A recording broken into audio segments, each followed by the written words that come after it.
Welcome to the Leadership in Law podcast with host Marilyn Jenkins.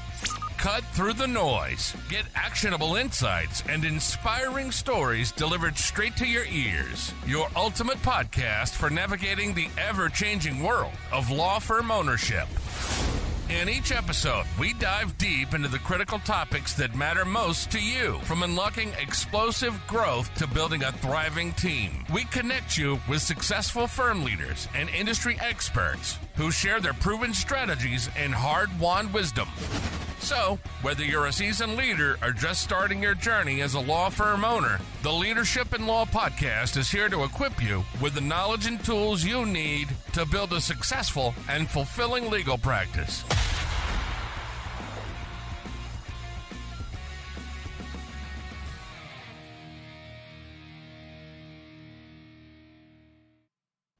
Welcome to another episode of the Leadership in Law podcast. I'm your host, Marilyn Jenkins. Please join me in welcoming my guest, Joe Stone, to the show today. Joe is the founder and CEO of the Balance Institute, who guide high-achieving women in finding balance, fulfillment, and clarity in their daily lives. Established in the wake of Joe's own brush with burnout, the Balance Institute provides ambitious women with the tools to reclaim their power and create a life of success on their own terms without the sacrifice, through blending neuroscience with ancient wisdom, holistic practices, and a nurturing community to fast-track transformation for lasting change. Joe was recently named the Executive Coach of the Year 2024 at Corporate Vision's Corporate Coaching and Recruitment Awards, and has also taken out titles of the Most Transformative Executive Coach 2024 and Best Entrepreneur Coaching, Best of Australia Small Business Awards in recent months. Wow, I'm excited to have you here, Joe. Welcome. Thank you for having me. Absolutely. Gosh, okay, so let's just tell us a little bit about how you got started. Yeah, I had a very similar trajectory to many in the corporate world. I rose quite quickly within my field. I was a marketer, which many lawyers may know as the colouring in department, but does require degrees and masters, believe it or not. So progressed relatively quickly and had 2 young children, built my dream house from scratch, which is very much an Australian thing, but found that despite all the accolades, all the success, I became a chief. I had an Asia Pacific role. I was on a not-for-profit board. Despite the running, I was doing triathlons at the time. So on the outside, I looked like I had everything, but I was miserable on the inside. I was constantly guilty. I was burning out. I was pushing myself harder than anyone else could ever push me. And so I did the only thing I knew, the high achiever way, and I blew up my life. I thought, you know what, this isn't working. I'm going to quit my job. I'm going to sell my house and reduce debt so that I've got more financial freedom. And all this happened when I wound up in the hospital with a suspected incurable autoimmune disease. It was my body's way of saying, enough, you need to wake up. You cannot push me like this. You cannot deal with lack of sleep like this. So that started a very long and painful journey of rediscovering who I really was. Because after doing all of that, after selling my house, starting my own business, the feeling was still there. And I realized that it wasn't the job, it wasn't the industry, that it was me. Okay, self-realization. Absolutely, very much that, kind of meeting dragons on the hero's journey and that sort of pit of despair and realizing that I actually have to change myself. I have to redefine success. I have to stop comparing myself to everyone else, and I have to build a deep belief in myself and rediscover who I was, because I was chasing what I thought were my dreams, but it turns out they were more other people's dreams. I was trying to have it all according to someone else's definition of success. And we run into that with social media as well. People think, well, that person's got it all. Look at how, everything's working out for them. Look at all the business they have. Look at how all they have, and not really realizing that social media is a highlight reel. You'll never see the bad part. Absolutely. And you'll never also see how somebody's feeling. I know many people who have millions and millions of dollars in the bank, and I've had many clients come to me, and on the surface you think, what do you have to be stressed about? And yet on the inside, they feel empty. They are constantly exhausted, and they know that they're not where they're meant to be, or this isn't the life they're meant to be leading, but they feel too far in to, they've invested too much to blow it all up. And yet invariably something often makes that happen, whether it's divorce or whether it's you being passed over for promotion. I work with many lawyers who are on the partner track who become partner and then get to this point of going, okay, this is everything I ever wanted. And I've got here. And I thought when I got here, I'd finally feel like I arrived. And I finally would feel like I could now relax and take my foot off the pedal. And now I realize, oh God, it's now a whole nother level. And now it's just beginning. And now I have to go even faster and even harder. And I don't know how much longer I can do this with the sacrifice that it's currently taking. Yeah. I mean, there's a lot to be said to be home for dinner, instead of working 18-hour days. Yeah. And you're trying to meet billable targets and never seeing your kids. And particularly as the kids start to get older, they make comments about, why is mum always working? Or why are my parents never around? Why don't you ever come to my recitals or my concerts, or these things that you start wondering, what's it all for? Why am I doing this to myself? Yeah. Nobody on their deathbed said, I wish I worked more. No. And nobody ever says, I wish I made partner 3 months earlier than I did, or whatever. If it's going to happen, it's usually going to happen, but it's got to happen on your terms in a way that you can say, I've achieved what I want. And I'm all for women achieving their careers and getting whatever success they want, but it shouldn't be at the expense of your personal life or your health or your sanity. So with that in mind, can we really have it all? And, what is the truth about work-life balance? How did it work out for you? And how would you suggest people work on that? Well, everybody always says that you can have it all, just not all at once. And I think that's a myth. I call BS on that one. But what I have found is that you need to redefine what your all is. Because all, according to social media and society, is to, if you're a parent, is to work like you aren't a parent and parent like you don't work. Is to be a 1950s housewife, is to be a vixen in the bedroom, is to be, the boss in the boardroom, is to, be a supermodel, and that's all unachievable. So it's defining what really matters to you, what success means to you, what is important. And when you've defined that on your terms, then you can have that all. But you can't have the all that society gives you, because somebody else is that's all. Impossible. Somebody else is all. And so you will chase it and you will think that's going to make you happy, but it will leave you feeling very empty and very unfulfilled. Okay. And we have a saying in the States, keeping up with the Joneses. I've got to do everything. And I'm sure you guys have something similar. Yeah. Yeah. We absolutely have keeping up with the Joneses. And when you are, particularly once you reach a certain level of income, that really becomes exponential in terms of the house that you have to keep and the car that you have to have and the handbag that you have to have. And then you get stuck in this cycle of now needing to earn the income to sustain the lifestyle that you have now subscribed to, whether it's school fees or kids' activities, and then you feel very trapped. That's where I was. I had a huge mortgage and I felt like I couldn't walk away from my job. I couldn't change it because I was stuck. I'd made these choices and I didn't want to change my kids' schools and I didn't want to do all of these things that had, big impacts on other people. So that's a horrible feeling, being unfulfilled, being on this treadmill, on your hamster wheel, and not feeling like you can get off. Right. And that's completely different than imposter syndrome. You put yourself in a different position in that way. Yeah. And usually imposter syndrome and lack of confidence plays a role in this, because part of the reason that you're working so hard is because when you're chasing something that's not your all and it comes to you, you then don't feel like you've earned it, or you've worked hard enough, or you've proven yourself enough. So imposter syndrome definitely plays a role in how people go about their goals. Okay. And you mentioned something in one of your talks about like women unknowingly self-sabotage. How do we do that and avoid doing that?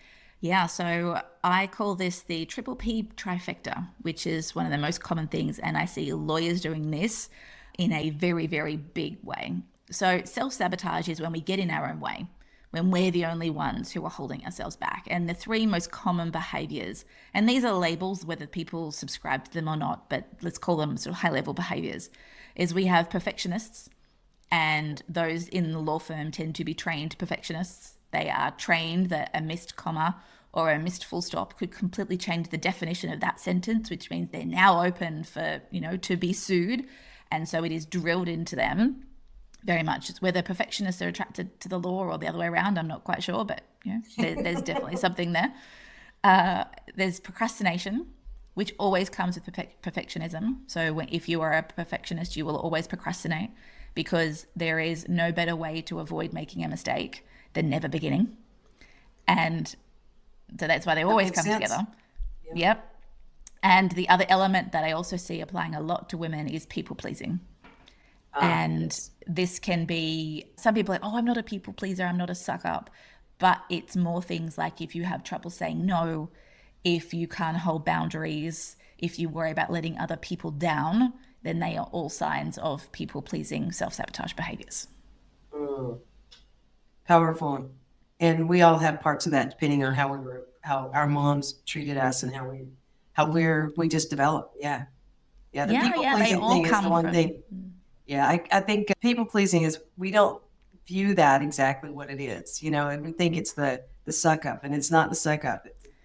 No, it's not the suck up. And what's interesting is I see a lot of women who, they've got to a certain level in the corporate world where they have to say no. They've learnt to say no. So they go, oh, well, that's not a problem for me.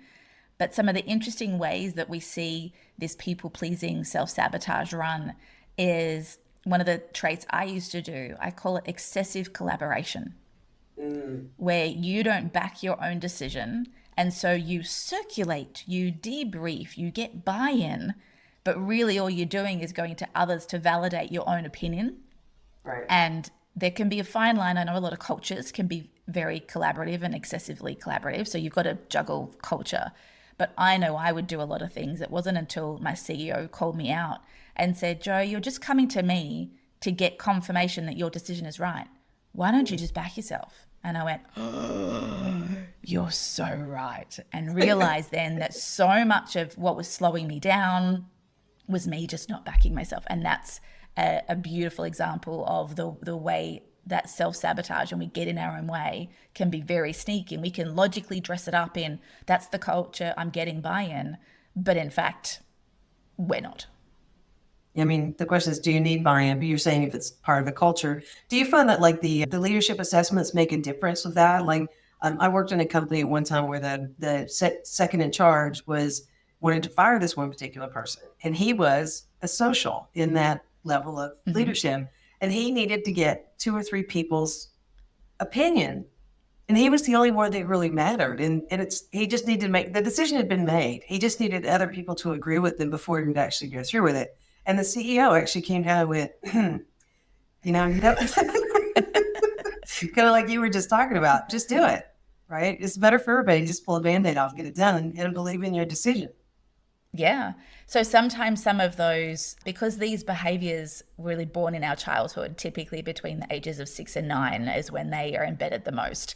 So they become part of your identity. They become part of your DNA, and they will show up in some of these assessments. So you can look at other traits that say individual has around, do they also struggle to hold boundaries, and do they also struggle to say no? Are there fears about letting people down? And you will start to see that actually that social is just a way of putting a label on a self-sabotage behavior. And like anything, there's a spectrum. There are, just like there's introverts and extroverts on a spectrum, there are people who are going to be more, I guess, predisposed to wanting buy-in or to wanting to talk through things. But there's a line where that now becomes too much. There's a line where that's no longer backing yourself, and it's understanding yourself and understanding your patterns and your history, and being able to self-regulate and say, whoa, okay, I'm now going too far. I'm now not backing myself. So that's the beauty of developing this awareness, particularly around these programs. And one of the things I found it was interesting to catch is weaponized incompetence from other people around you. Mm-hmm. And, one person said to me at one point, well, you're a busy person. If you need anything done, you give it to a busy person. That's weaponized incompetence, right? I mean, but it happens in so many situations, whether it's work or business or personal. And it's really ridiculous when you start looking at it. And people validate that. And it's like, that's going to be one thing that's going to lead you to burnout as well, is doing things for other people because they suddenly can't do it. Yeah. And so many women who come to me, what I call the, get stuff done person. Like you said, give it to me, I'll get it done. They become the go-to person. They know everything in the firm or the organization. And that actually becomes part of their identity. It's often how they get significance. It's how they feel important, but it will usually cause a career plateau because a get stuff done person is not the influential leader that they could be. They will always be bogged down in the weeds, and they actually allow, usually those people are overlooked. They are usually not compensated for all the extra work that they do, and they usually burn out before others. And then they get very upset when someone either claims credit for the work that they've done and then gets promoted or gets bonuses or compensated because of that, or they're told that they're not strategic enough, or they're told that they're not focused on the big picture, or maybe they're not meeting their billables or their business development or whatever the task is that isn't the weeds that they've allowed everybody else to dump their stuff on. So that often I find relates to an identity issue, and you've got to learn how to put that down and craft a new identity around being influential, saying no, and having the courage to stand up to that person that is dumping all their work on you and probably taking the credit for what you've done for them.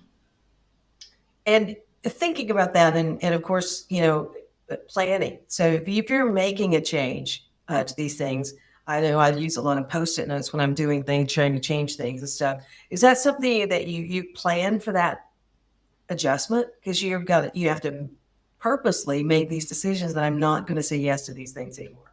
These are the things I'm going to focus on. Absolutely. And what I teach women is when you, in any relationship with another human, when one person changes, the other human won't like it.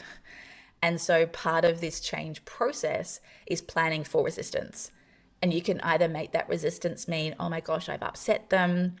They're not going to like me. Hello, people-pleasing behaviors. I'm not being nice anymore. Hello, people-pleasing behaviors. Instead, I train women to see that resistance of, what do you mean you said no? Or what do you mean you're not going to do that for me? Is actually a sign that you're changing.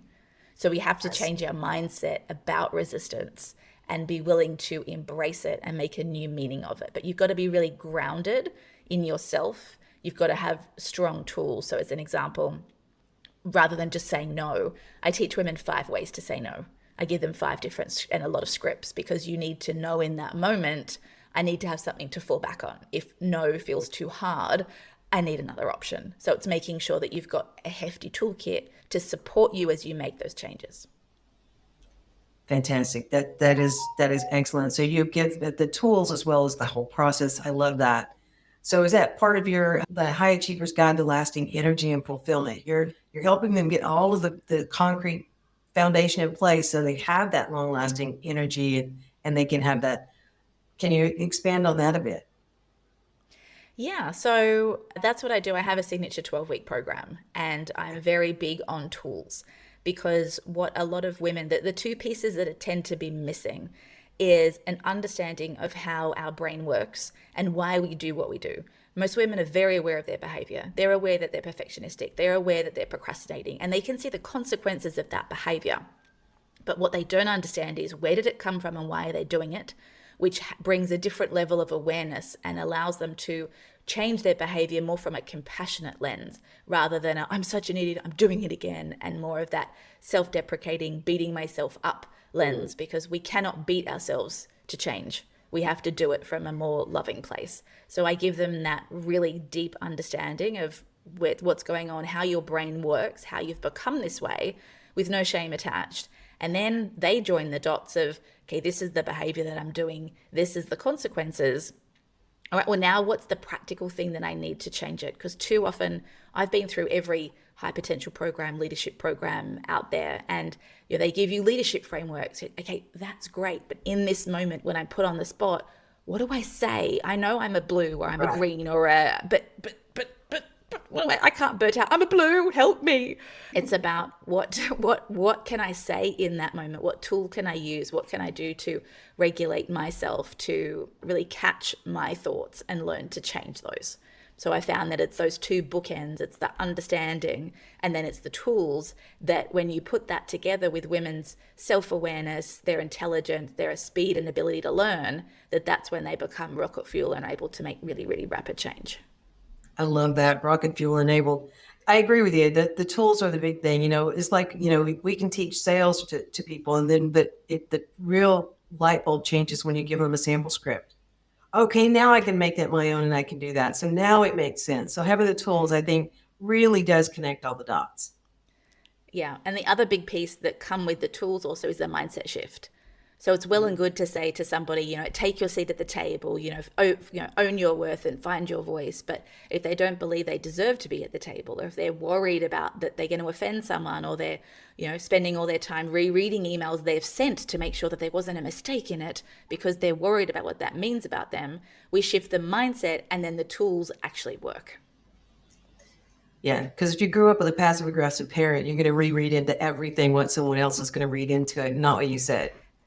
Yeah, the amount of time women waste reading emails that they've sent and even triple checking or quadruple checking something before it's sent to look for, okay, meaning A, now meaning B, meaning C, meaning, okay, and afterwards, oh, I forgot a comma there. Oh my gosh, I'm going to try to retract it. It's insane. It's a huge productivity leak and a huge energy drain as well. Wow, it sounds like your 12-week program is just a groundbreaker when it comes to a high-performing woman wanting to get beyond herself and get to where she wants to be without burnout. Mm-hmm. Absolutely. That's what we love doing. We love changing lives. And I say all the lawyers try to challenge me on this, but we have 100% success rate. As in we have 100% of people finish our program, which when typical completion rates of online programs are 15% at a push, we're doing pretty well. Wow, and if we can get lawyers to get through it all, I actually had a lawyer come through and she said, "Jo, I went and fact checked everything you said." I was like, "Oh my God, honey, you got way too much time." And she said, "It all checked out." I'm like, "Really? Come on. What do you think I am? I work with so many lawyers. You don't think I'm going to check my facts before I put them in?" Oh my gosh, that's crazy. Fact checking a 12-week program. She said, "Well, this feels too good to be true. I have to double check that what you're telling me is actually fact because it's working and nothing else has worked." Oh, wow. Well, that's a great testimonial too. Yeah, I'll take it. Well, I know that our viewers and your listeners are going to want to reach out to you and take a look at your program. Where would be the best place for them to reach you, connect with you, or learn more about your program? Yeah, the best place is to visit balanceinstitute.com, which is where they can find out more about our programs. And if they want to find out more on that website, there's a link for them to book in a call. They can book in a discovery session. It's free. And they can find out about who we are, what we do, and we won't hesitate. If we're not the right fit for them, then we'll be sure to point them in another direction. But if we can support them in any way, then of course we'd love to help them. Fantastic. Now I'll make sure that is in the show notes for them. Is there anything else that you'd like for our listeners to have as a takeaway? Anything that I should have asked that I didn't ask? I think what's the most important thing for women to really embrace is that they can have it all, but they need to go on a journey to redefine what their all is. They don't have to burn out. They don't have to accept, particularly in this profession, that a lack of personal life is the consequence or the side effect of success, that they can be as successful as they like at work, but they have to do the work if they want that fulfillment, if they want the presence at home, if they want to not feel guilty, if they want to have energy, all the things that we say we want, not just pretend we want. You've got to learn to put that down and really go on your own personal journey. But it's worth it. I don't have anybody who comes outside my program who says, "I'm now, confident at work. I'm present with my family. I now know who I am." And that's a path that no human will ever regret going on. Fantastic. Well, thank you so much for your time today, Jo. This has been great. And again, Jo with the Balance Institute, I'll make sure that we have all your links in the show notes so people can reach you. Wonderful. Thanks for having me. Thanks for joining me today for this episode. As we wrap up, I'd love for you to do two things. First, subscribe to this podcast so you don't miss an episode. And if you find value here, I'd love it if you would rate it and review it. That really does make a difference in helping other people to discover this podcast. Second, you can connect with me on LinkedIn to keep up with what I'm currently learning and thinking about. And if you're ready to take the next step with a digital strategist to help you grow your law firm, I'd be honored to help you. Just go to lawmarketingzone.com to book a call with me. Stay tuned for our next episode next week. Until then, as always, thanks for listening to Leadership in Law Podcast, and be sure to subscribe wherever you listen to podcasts so you don't miss the next episode. Thanks for joining us on another episode of the Leadership in Law Podcast. Remember, you're not alone on this journey. There's a whole community of law firm owners out there facing similar challenges and striving for the same success. Head over to our website at lawmarketingzone.com. From there, connect with other listeners, access valuable resources, and stay up to date on the latest episodes. Don't forget to subscribe and leave us a review on your favorite podcast platform. Until next time, keep leading with vision and keep growing your firm.